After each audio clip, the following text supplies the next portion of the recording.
ଚତୁର ଭାଲୁ ଓ ଭୋକିଲା ବାଘ। ଥରେ ଏକ ଘଞ୍ଚ ଜଙ୍ଗଲରେ ଏକ ବଡ଼ ବାଘ ରହୁଥିଲା।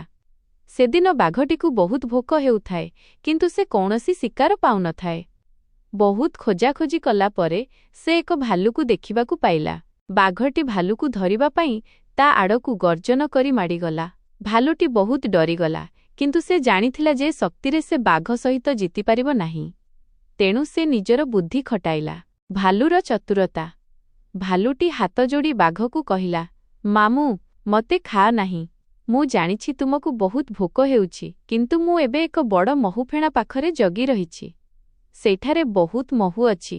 ଯଦି ତୁମେ ସେ ମହୁ ଖାଇବ, ତେବେ ତୁମର ପେଟ ପୂରିଯିବ ଏବଂ ଶରୀରରେ ବହୁତ ବଳ ଆସିବ। ବାଘଟି ମହୁର ନାଁ ଶୁଣି ଲୋଭରେ ପଡ଼ିଗଲା। ସେ ଭାଲୁ ସହିତ ସେହି ଜାଗାକୁ ଗଲା। ଭାଲୁଟି ଏକ ବଡ଼ ଗଛ ଉପରେ ଥିବା ଏକ ଭଅଁର ବସାକୁ ଦେଖାଇ କହିଲା, ମାମୁଁ, ସେଇଟା ହେଉଛି ସବୁଠାରୁ ମିଠା ମହୁଫେଣା। ତୁମେ ପଞ୍ଝା ମାରି ତାକୁ ଖାଅ, ମୁଁ ତୁମ ପାଇଁ ତଳେ ଅପେକ୍ଷା କରୁଛି। ବାଘର ଅବସ୍ଥା। ବାଘଟି କିଛି ନ ବୁଝି ସେହି ଭଅଁର ବସା ଉପରେ ପଞ୍ଝା ମାରିଦେଲା। ତାପରେ କ'ଣ ହେଲା? ହଜାର ହଜାର ଭଅଁର ବାହାରି ବାଘକୁ ଗୋଡ଼ାଇ ଗୋଡ଼ାଇ କାମୁଡ଼ିବାକୁ ଲାଗିଲେ। ବାଘଟି ଯନ୍ତ୍ରଣାରେ ବିକଳ ହୋଇ ସେଠାରୁ ଦୌଡ଼ି ପଳାଇଲା। ଏହି ସମୟରେ ଭାଲୁଟି ସୁଯୋଗ ଦେଖି ଜଙ୍ଗଲ ଭିତରକୁ ଲୁଚିଗଲା। ଶିକ୍ଷା।